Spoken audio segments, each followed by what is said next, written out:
السلام علیکم ورحمۃ اللہ وبرکاتہ۔ الاشباہ والنظائر صفحہ نمبر 185۔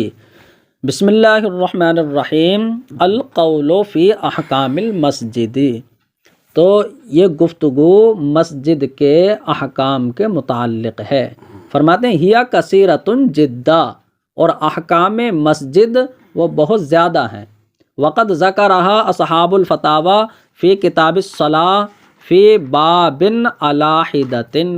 اور اصحاب فتاوی نے ان احکام کو ذکر کیا ہے کتاب الصلاۃ میں علیحدہ باب میں۔ تو علیحدہ باب میں جو ہے وہ ذکر فرمایا ہے۔ فمنہا، تو فرماتے ہیں ان میں سے یہاں پر چند احکام مسجد کو ذکر کرتے ہیں۔ فرماتے ہیں ومنہا، تو احکام مسجد میں سے ایک یہ ہے کہ تحریم دخولہ علی الجنوب والحائض والنفساء، کہ مسجد میں داخل ہونا حرام ہے جنوب پر اور حائض پر اور نفاس والیوں پر، اگرچہ گزرنے کے طور پر ہو۔ تو فرماتے ہیں وہ حرام ہے اگرچہ گزرنے کے طور پر ہو۔ تو یہ اس کا بیان آیت کریمہ میں بھی ہے، یا ایھا الذین آمنوا لا تقربوا الصلاۃ، اے ایمان والو نماز کے قریب نہ جاؤ، وانتم سکارا، اس حالت میں کہ تم نشے میں ہو، ولا تقولون حتی تعلموا ما تقولون، یہاں تک کہ تم نہ جان لو اس بات کو جو تم کہہ رہے ہو، تو جب تک تم جان نہ لو کیا کہہ رہے ہو۔ اور ولا جنوبن، یعنی ولا تقربوا جنوبن، اور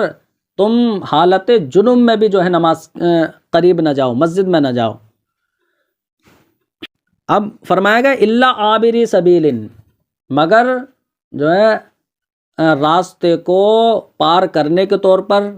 یعنی گزرنے کے طور پر، تو وہ جا سکتا ہے۔ حتی تغتسلوا، تو حتی کا تعلق ہے کہ تم نماز کے قریب نہ جاؤ نشے میں اور جنوب کی حالت میں، یعنی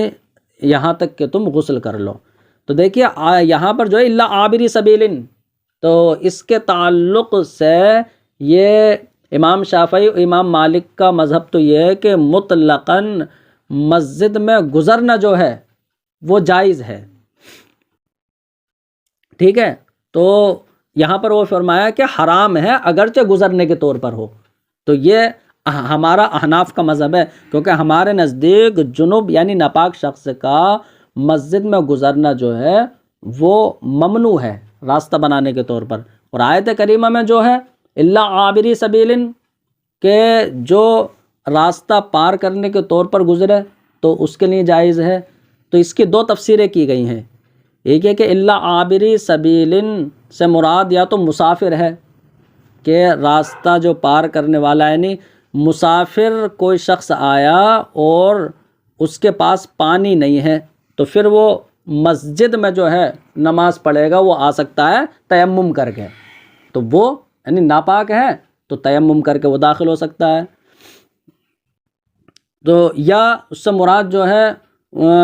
گزرنے کے لیے اجازت ان لوگوں کے لیے تھی کہ صحابہ اکرام کے پاس پانی نہیں ہوتا تھا، تو انہیں اللہ کے رسول نے رخصت دے دی تھی کہ تم گزر سکتے ہو، ٹھیک ہے۔ تو گزر سکتے تو ان صحابہ اکرام کے لیے تھا وہ حکم، اور اب جو ہے یہ گزرنا مسجد میں ناپاک انسان کے لیے وہ حرام ہی ہوگا۔ فرماتے ہیں تو یہاں پر دو مطلب سمجھ میں آئے کہ اگر وجہ عابری سبیل کا مطلب مسافر ہو تب تو کوئی بات نہیں ہے، کہ مسافر کے پاس اگر پانی نہیں ہے تو وہ تیمم کر کے مسجد میں داخل ہو سکتا ہے، تو یا تو یہ مسافر پر محمول ہے، یا جو ہے الا عابری سبیل کا اپنا حقیقی معنی ہو کہ راستہ پار کرنے کے طور پر، تو وہ حرام ہوگا، کیونکہ وہ ان صحابہ اکرام کے لیے تھا کہ جن کا گھر بالکل ملا ہوا تھا اور مسجد میں گزرنے کے علاوہ کوئی راہ نہیں تھی۔ فرماتے ہیں وَإِدْخَالُ نَجَاسَةٍ فِيهِ، اور مسجد میں نجاست کا داخل کرنا یہ بھی جو ہے حرام ہے۔ فرماتے ہیں یخاف منہ التلویث، کہ جس ناپاکی سے مسجد کی آلودگی کا خوف ہو، تو پھر ایسی نجاست کو داخل کرنا یہ مکروہ ہو جائے گا، ٹھیک ہے۔ تو اس لیے علماء نے فرمایا کہ مسجد میں داخل ہونے کا جو شخص ارادہ کرے تو اب اس کے لیے مناسب اور بہتر یہ ہے کہ وہ اپنے جوتے چپلوں کو نجاست سے جو ہے نا صاف کر لے، یعنی تو پھر مسجد میں داخل ہو تاکہ مسجد کو وہ گندگی سے اس کو ملوث کرنے سے بچائے۔ فرماتے ہیں کہ وہ منع ادخال المیت فیہ، تو منع کا عطف تحریم پر ہے، تو اب اس کا کیا مطلب ہوگا؟ یعنی مسجد کے حکام میں سے یہ ہے کہ مسجد میں میت کا داخل کرنا ممنوع ہے، تو میت کا داخل کرنا یہ جو ہے مسجد میں ممنوع ہے، تو یہاں ممنوع علی وجہ الکراہت ہے، یعنی کہ یہ منع جو ہے وہ کراہت کے طور پر ہے۔ تو جیسے مسجد میں نماز جنازہ پڑھنا مکروہ ہے، ٹھیک ہے، تو نماز جنازہ پڑھنا وہاں مکروہ ہے، تو میت کو داخل کرنا بھی جو ہے مکروہ ہے، چاہے جنازہ مسجد میں ہو لوگ باہر ہوں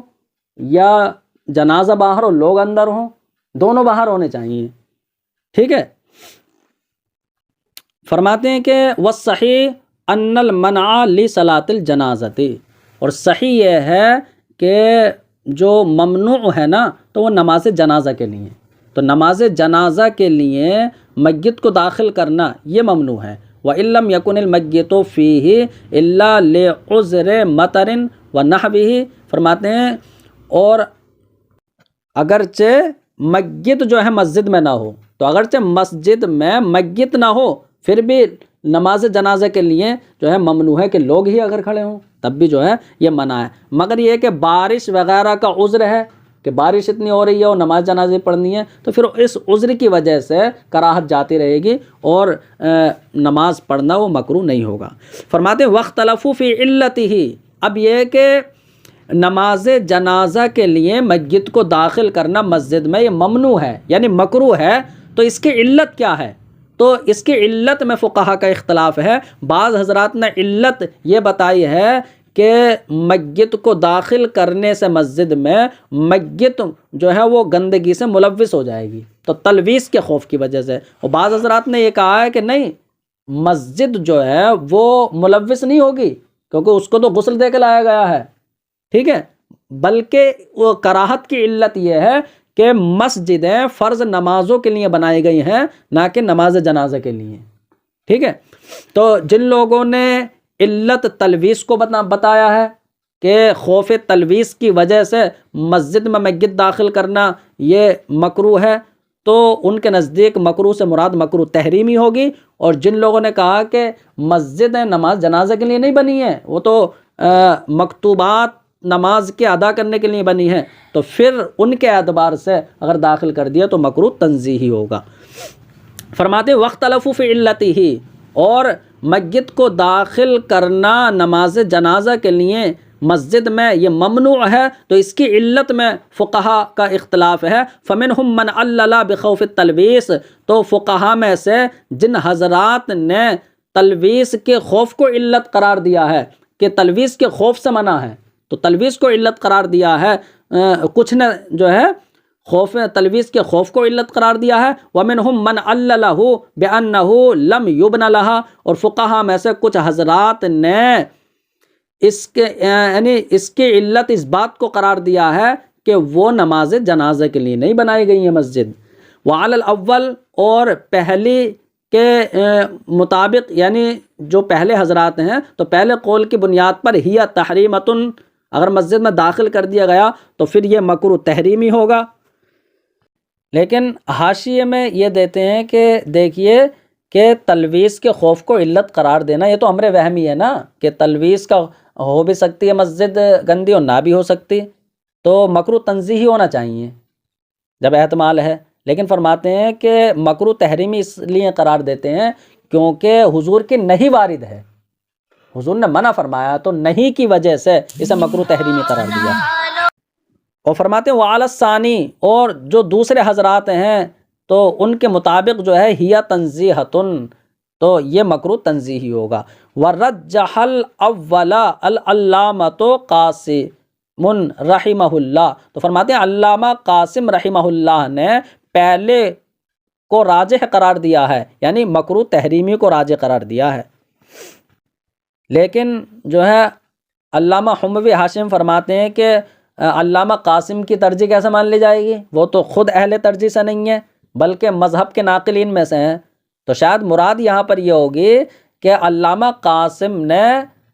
نقل یہ کیا ہے کہ پہلا راجح ہے اور ترجیح کسی اور نے دی ہے۔ وَلَمْ يُعَلِّلْهُ أَحَدٌ مِّنَّا بِنَجَاسَةِ الْمَيِّتِ، تو فرماتے ہیں کہ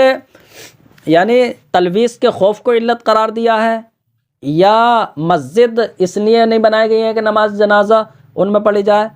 تو یہ علت تو بتائی ہے فقہا نے، لیکن فرماتے ہیں ہم میں سے یعنی ہم احناف میں سے کسی نے بھی اس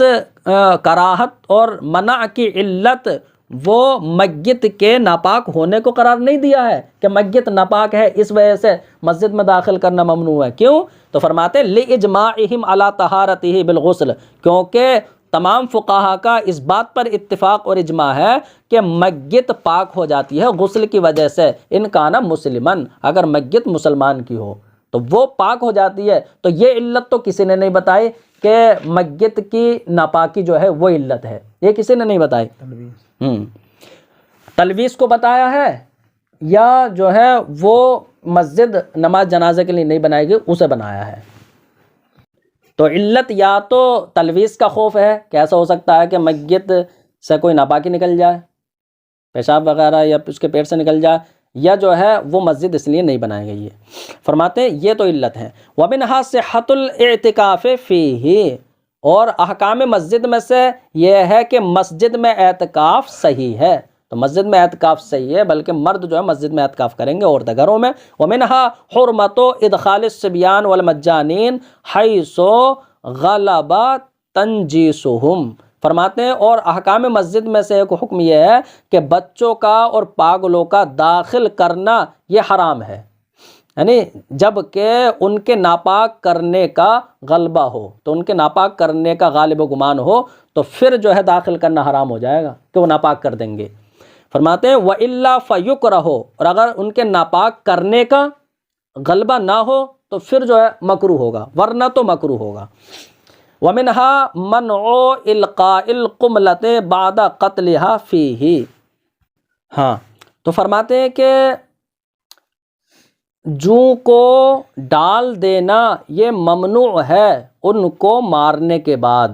تو جوں کو مارنے کے بعد ان کو ڈال دینا فی مسجد میں، تو مسجد میں ان کو ڈال دینا یہ ممنوع ہے، جوں مار کر ڈال دینا۔ تو ہم حاشیے میں فرماتے ہیں علامہ حموی کہ یہ تنزیہ کے طور پر منع ہے، یعنی مکروہ تنزیہی ہے، یہ حرام نہیں ہے نہ مکروہ تحریمی ہے، اس لیے کہ جو ماری ہوئی جوں ہے وہ ناپاک نہیں ہے، تو ان کے ڈالنے سے مسجد میں ان کو ڈالنے سے جو منع کیا گیا ہے وہ اس لیے کہ ان سے گھن آتی ہے، اس لیے نہیں کہ وہ ناپاک ہیں، کیونکہ فقہاء نے اس کی صراحت کی ہے کہ اگر مکھی، مچھر یا جوں وغیرہ یہ پانی میں گر جائیں تو پانی کو ناپاک نہیں کرتی، تو اس کا مطلب یہی ہوا کہ ان سے گھن کی وجہ سے جو ہے وہ مکروہ تنزیہی ہے۔ فرماتے وَمِنْهَا تحریم البول فیہ ولو فی اناء، اور احکام مسجد میں سے ایک یہ ہے کہ مسجد میں پیشاب کرنا حرام ہے، اگرچہ برتن میں کرے تو یہ حرام ہے، کیونکہ اس میں جو ہے احترام نہیں رہے گا۔ وَأَمَّا الْفَسْدُ فِيهِ فِي إِنَاءٍ فَلَمْ أَرَهُ وَيَنْبَغِي أَلَّا فَرْقَ، اور فرماتے ہیں کہ رہا مسجد میں پچھنا لگوانا، تو مسجد میں پچھنا لگوانا کسی برتن میں، تو برتن میں لگوانا فرماتے ہیں میں نے اس کا حکم نہیں دیکھا، لیکن مناسب یہ ہے کہ کوئی فرق نہ ہو، پچھنا لگوانا بھی جو ہے یہ حرام ہو جیسے مسجد میں پیشاب کرنا حرام ہے۔ علامہ حموی حاشیے میں دونوں کی علت بتاتے ہیں کہ دونوں کا حکم تو ایک ہے تو فرق کیوں ہوگا؟ کیونکہ دونوں میں سے ہر ایک نجاست غلیظہ ہے، چاہے پیشاب ہو یا خون ہو، تو دونوں ہی مسجد میں کرنے حرام ہوں گے۔ فرماتے ہیں وَمِنْهَا مَنْعُ أَخْذِ شَيْءٍ مِّنْ أَجْزَائِهِ، اور ہاں احکام مسجد میں سے یہ ہے کہ مسجد کے اجزاء میں سے کسی چیز کو لینا یہ منع ہے، مسجد کے اجزاء میں سے کوئی جو اٹھا کے لے جانا، اگرچہ مٹی کیوں نہ ہو، تو فرماتے ہیں قالوا فی ترابہ، مسجد کی مٹی کے بارے میں تو فقہاء نے فرمایا کہ ان کانا مجتمعا، کہ اگر وہ اکٹھا ہو گئی ہے، ڈھیر بن گیا اس کا، تو فرماتے ہیں پہلے فرش تو ہوتے نہیں تھے بالکل، ٹیلے لگی ہوئی، تو پہلے جو ہے ریتا وغیرہ ہوتا تھا، تو اگر وہ مٹی ڈھیر کی صورت میں ہے جاز الاخذ من، تو پھر مسجد سے اس کو اٹھانا اور لینا یہ جائز ہے، ورنہ تو مسجد کی کوئی چیز لینا یہ منع ہے۔ فرماتے ہیں وَمَسْحُ الرِّجْلِ عَلَيْهِ وَإِلَّا لَا، تو فرماتے ہیں کہ اگر وہ اکٹھا ہو گئی مٹی تو پھر اس کا لینا جائز ہے، یعنی وَمَسْحُ الرِّجْلِ عَلَيْهِ، اور اس پر پیر کو یعنی صاف کرنا، پیر کو اس پر صاف کرنا تو یہ بھی جائز ہے۔ فرماتے ہیں وَإِلَّا لَا، ورنہ تو نہیں۔ ورنہ کا مطلب کیا ہوگا کہ اگر وہ ڈھیر نہیں بنی ہے بلکہ اکٹھا جو مٹی ہے وہ پھیلی ہوئی ہے سب میں، تو پھر وہ مسجد کی زمین کے درجے میں ہے، پھر اب اس کا اٹھانا جو ہے وہ مکروہ ہوگا۔ تو مطلب استعمال کے لیے اب اس مٹی کا اٹھانا یہ مکروہ ہے، لیکن اگر تبرک کے لیے لیتا تھوڑی سی مسجد کی مٹی، جیسا کہ حرم مکہ کی مٹی لے کعبے کی مٹی کو لیتے ہیں برکت کے لیے، تو وہ جائز ہوگا، ٹھیک ہے۔ تو فرماتے ہیں ورنہ تو نہیں، یعنی کہ لینا جائز نہیں ہے استعمال کے طور پر۔ وَمِنْهَا حُرْمَةُ الْبُسَاقِ فِيهِ، فرماتے ہیں انہی احکام میں سے یہ ہے کہ مسجد میں تھوکنا حرام ہے، تو مسجد میں تھوکنا جو ہے حرام ہے، تو حرام سے مراد یہاں مکروہ تحریمی ہے۔ وَإِلْقَاءِ النُّخَامَةِ فَوْقَ الْحَصِيرِ أَخَفُّ مِنْ وَضْعِهَا تَحْتَهُ فَإِنِ اسْتَرَّ إِلَيْهِ دَفَنُهُ۔ فرماتے ہیں کہ اور کھکار کا چٹائی کے اوپر ڈالنا، تو کھکار کا چٹائی کے اوپر ڈالنا یہ بھی جو ہے نا اخف، یہ زیادہ ہلکا اور زیادہ آسان ہے، یعنی ہلکا حکم رکھتا ہے، من وضعها تحتہ، کھکار کو چٹائی کے نیچے ڈالنے سے، ٹھیک ہے۔ تو فَإِنِ اسْتَرَّ إِلَيْهِ دَفَنُهُ، فَإِنِ اسْتُرَّ إِلَيْهِ دَفَنَهُ، تو اگر وہ کھکار ڈالنے میں مجبور ہو جائے بالکل، تو پھر اس کو دفن کر دے، پھر اندر چٹائی کے نیچے نہ ڈالے، کیونکہ چٹائی کے نیچے کا جو حصہ ہے نا تو وہ مسجد کا ہی جز ہے، تو مسجد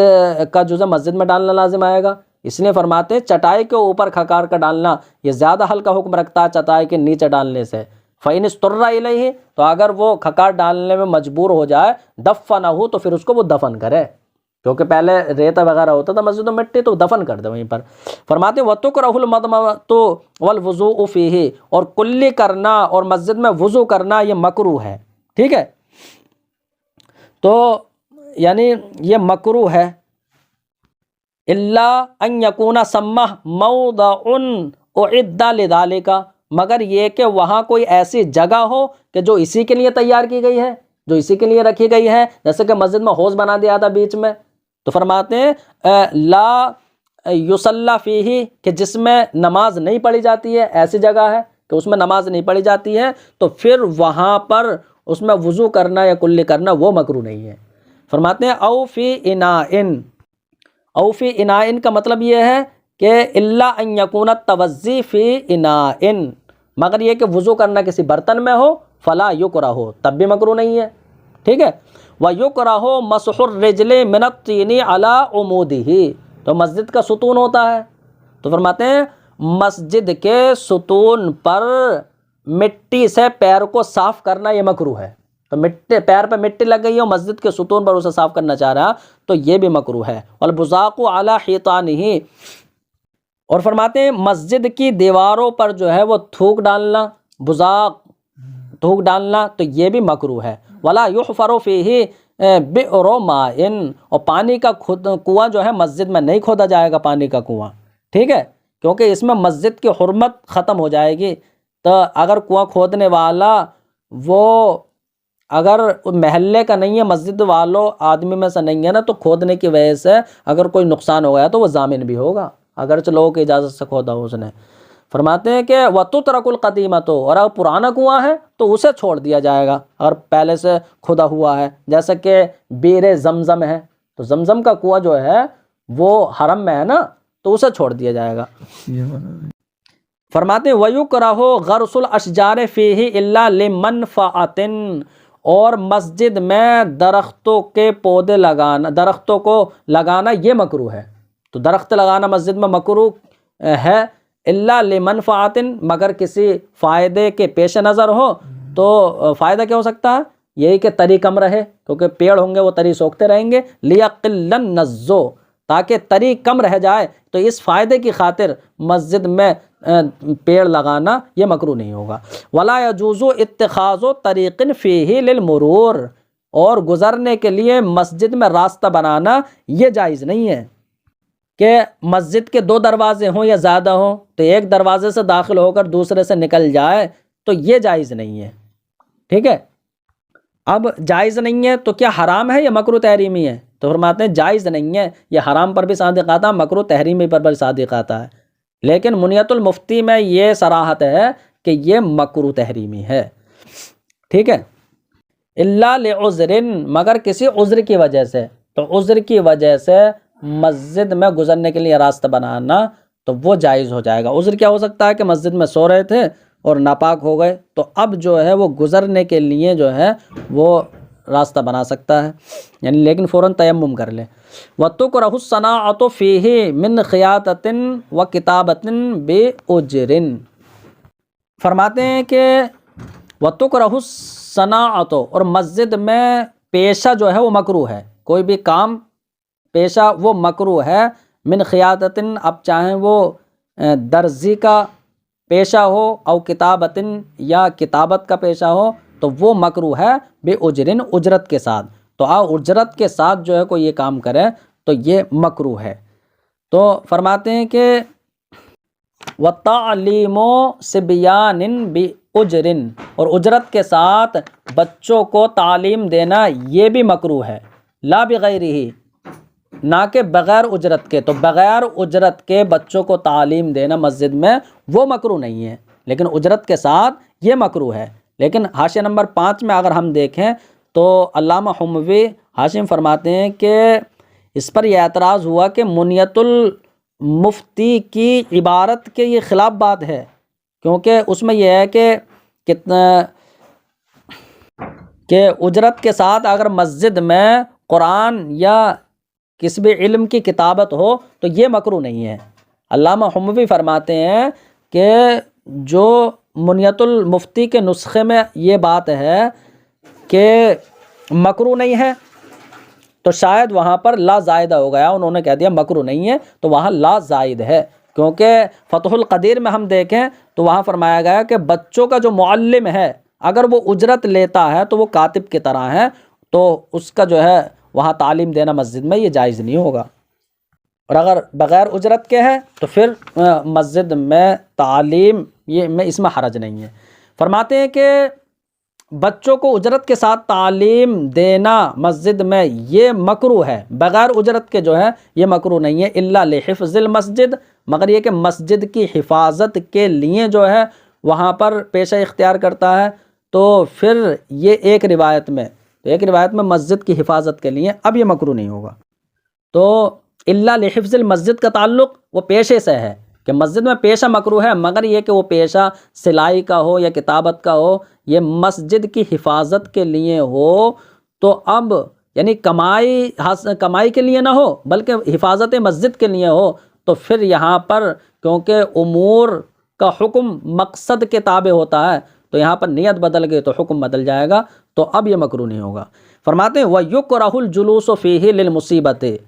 اور مسجد میں بیٹھنا مصیبت کے وقت یہ مکروہ ہے، جیسے کہ فقیر وغیرہ مانگنے کے لیے یا کوئی مصیبت آ گئی تو اس لیے مسجد میں بیٹھ گئے، تو یہ جو ہے بیٹھنا یہ مکروہ ہوگا، اور اگر بغیر مصیبت کے کوئی تو اس کے لیے رخصت ہے 3 دن وہ مسجد میں رک سکتا ہے، لیکن بہتر یہ ہے کہ وہ ایسا نہ کرے۔ فرماتے ہیں وَتُسْتَحَبُّ التَّحِيَّةُ لِدَاخِلِهِ، اور مسجد میں داخل ہونے والے شخص کے لیے صلاۃ التحیہ یہ مستحب ہے۔ فرماتے ہیں کہ 2 رکعت نماز جو پڑھی جاتی ہے تو وہ مستحب ہے، کہ اللہ کے رسول نے فرمایا اذا دخل احدکم المسجد فلا یجلس، جب تم میں سے کوئی مسجد میں داخل ہو تو وہ نہ بیٹھے، حتی یصلی رکعتین، یہاں تک کہ 2 رکعت نماز پڑھ لے۔ لیکن اگر اگر وہ یہ صلاۃ التحیہ نماز جو ہے، اگر یہ نماز پڑھنے سے پہلے وہ بیٹھ گیا تو پھر یہ نماز ساقط ہو جاتی ہے، اس لیے کہ نماز تو مسجد کی تعظیم اور اس کے حرمت کے طور پر تھی، تو اس نے جو ہے بیٹھ گیا یہ، تو پھر ساقط ہو جائے گی۔ لیکن اگر کوئی شخص بار بار مسجد میں آتا جاتا ہے تو فرماتے ہیں وہ ہر دن صرف 2 رکعت ہی پڑھ لے، وہی اس کو کافی ہوں گی۔ فَإِنْ كَانَ مِمَّنْ يَتَكَرَّرُ دُخُولُهُ، تو اگر ان لوگوں میں سے کوئی شخص ہو کہ جن کا دخول بار بار ہوتا ہے مسجد میں، فرماتے ہیں کفت ہو رکعتان، تو اس کو ہر دن 2 رکعت ہی کافی ہیں، کیونکہ اگر وہ ہر مرتبہ میں 2 رکعت پڑھے گا تو پھر حرج میں مبتلا ہو جائے گا۔ والحرج مدفوع فی الاسلام، اور حرج وہ ختم کیا گیا ہے۔ فرماتے ہیں وَيُسْتَحَبُّ عَقْدُ النِّكَاحِ فِيهِ، اور مسجد میں عقد نکاح یہ مستحب ہے، تو یعنی کہ مکروہ نہیں ہے بلکہ مستحب ہے۔ اور فرماتے ہیں وَجُلُوسُ الْقَاضِي فِيهِ، اور مسجد میں قاضی کا بیٹھنا تو یہ بھی جو ہے مستحب ہے،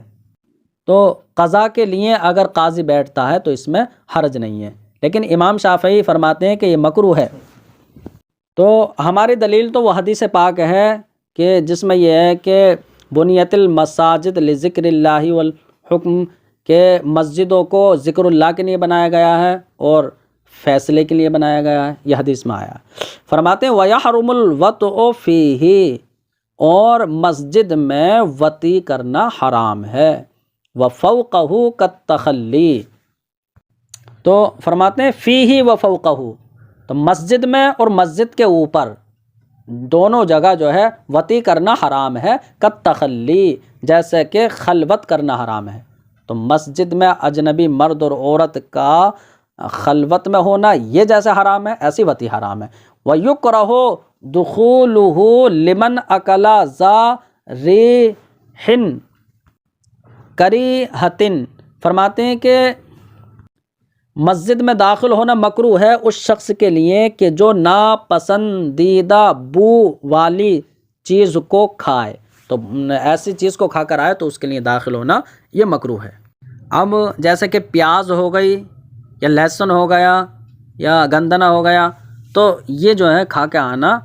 مسجد میں یہ مکروہ ہے، کیونکہ حدیث پاک میں ہے نا کہ من اکلا صومن او بسلن، اور ایک روایت میں او فجلن لیعتزلن من مسجدنا، تو ہماری مسجد سے الگ رہے وہ، فإن الملائکۃ تتعذى مما يتعذى منه بنو آدم، تو جس سے انسانوں کو تکلیف ہوتی ہے اس سے پھر فرشتوں کو بھی تکلیف ہوتی ہے۔ فرماتے ہیں وَيُمْنَعُ مِنْهُ،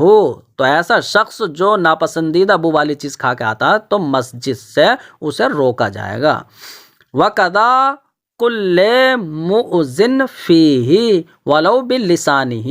اور فرماتے ہیں اور ایسے ہی مسجد سے روکا جائے گا، کلو مؤذن یہ ہوگا یمنعو کا فاعل، ہر اس شخص کو کہ جو تکلیف دینے والا ہے، تو ہر ایذا دینے والے شخص کو مسجد سے روکا جائے گا، فی ہی، تو مسجد میں ہر ایذا دینے والے شخص کو بھی روکا جائے گا اگرچہ وہ اپنی زبان سے ایذا دے، یعنی گالی گلوچ کرے یا جو ہے کچھ بھی کسی کو تکلیف پہنچائے تو اسے روکا جائے گا۔ فرماتے ہیں وَمِنَ الْبَيْعِ، اور یہاں پر وَيُمْنَعُ مِنَ الْبَيْعِ، اور مسجد میں بیع کرنے سے، وَالشِّرَاءِ، اور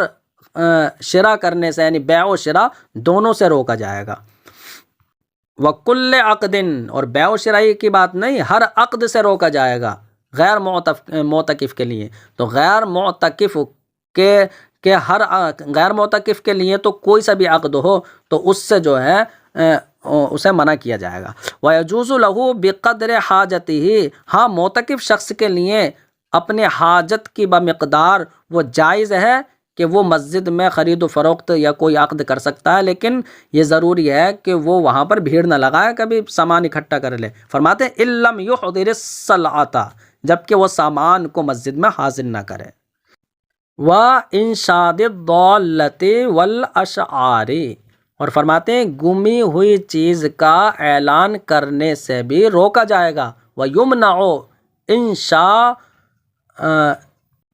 تو یہاں پر جو ہے یہ منہو میں ہا ضمیر پر عطف ہے، یعنی وَيُمْنَعُ مِنْ إِنشَادِ الضَّالَّةِ، تو گمی ہوئی چیز کا اعلان کرنے سے بھی روکا جائے گا، والاشعاری یعنی وانشاد الاشعاری، اور اشعار پڑھنے سے بھی روکا جائے گا، کیونکہ گمی ہوئی چیز وغیرہ کا اعلان وہ باہر کیا جائے، مسجد میں نہیں، ایسے جو ہے اشعار کے پڑھنے سے جو ہے وہ روکا جائے گا، کیونکہ اشعار کو پڑھنے کا مطلب یہی ہوگا کہ وہ بلند آواز سے پڑھے گا، تو ظاہر سی بات ہے کہ مسجد میں شعر پڑھنا تو یہ مذموم شے ہے، کیونکہ اشعار میں کیا ہوتا ہے، مسلمانی کی ہجو ہوتی ہے، اور جو شرابیوں کے اشعار ہوتے ہیں تو ان میں تو شراب کا ہی ذکر ہوتا، عورتوں کا ذکر ہوتا ہے، اور جو ہے فاسق مردوں کا ذکر ہوتا ہے، اور اس کے علاوہ بہت سی ایسی چیزیں ہوتی ہیں جو شرعاً بری ہیں، تو اس وجہ سے اشعار پڑھنے سے روکا جائے گا۔ لیکن کوئی اگر اعتراض کرے کہ اشعار تو اسلام کی مدح پر اور نبی کی شان میں بھی ہوتے ہیں، یا حکمت و دانائی پر مشتمل ہوتے ہیں، یا مکارم اخلاق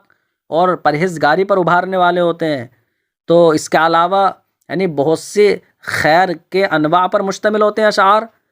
تو پھر اس کا کیا حکم ہوگا؟ تو فرماتے ہیں مسجد میں اگر ایسے اشعار پڑھے جائیں تو جو شرعاً مذموم نہ ہو تو پھر ان کے پڑھنے میں حرج نہیں ہے۔ فرماتے ہیں وَالْأَكْلِ وَالنَّوْمِ لِغَيْرِ غَرِيبٍ وَمُعْتَكِفٍ، تو اگر اس کا عطف اس پر کیا جائے من ہو کی ہا ضمیر پر کہ کھانے اور سونے سے روکا جائے گا غیر معتکف کے لیے، تو اس سے بہتر یہ ہے کہ یہاں پر یکرہ مقدر فعل نکالا جائے، وَيُكْرَهُ الْأَكْلُ وَالنَّوْمُ، اور لغیر غریب و معتکف، تو مسافر اور معتکف کے علاوہ کے لیے مسجد میں کھانا اور سونا یہ مکروہ ہے۔ لیکن اگر وہ اعتکاف کی نیت کر کے داخل ہوا ہے اور اللہ کا ذکر کچھ کرتا ہے یا نماز وغیرہ پڑھتا ہے، پھر اگر وہ کھائے پیے تب مکروہ نہیں ہے۔ اب فرماتے ہیں والکلام المباحی، تو والکلام المباحی کا عطف منہو کی ہا ضمیر مجرور پہ ہی کرنا ٹھیک ہے، تو اب مطلب ہوگا وَيُمْنَعُ مِنَ الْكَلَامِ الْمُبَاحِ فِي الْمَسْجِدِ، تو مسجد میں مباح گفتگو کرنے سے بھی انسان کو روکا جائے گا، تو مباح گفتگو کرنے سے بھی روکا جائے گا، یعنی کہ جب کہ وہ گفتگو کے لیے جو ہے بیٹھا ہو مسجد میں، لیکن اگر یہ صورت ہو کہ نماز کے بعد اگر کوئی گفتگو کرتا ہے، شرعاً گفتگو ہے وہ، تو تب مکروہ نہیں ہے۔ فرماتے ہیں وفی فتح القدیر، اور فتح القدیر میں یہ ہے کہ انہو یأکل الحسنات کما تأکل النار الحطب، کہ مباح بات بھی نیکیوں کو ایسے کھاتی ہے، مسجد میں اگر مباح بات بھی کی جائے تو وہ نیکیوں کو ایسے کھاتی ہے جیسے کہ آگ لکڑی کو کھا جاتی ہے، جلا دیتی ہے۔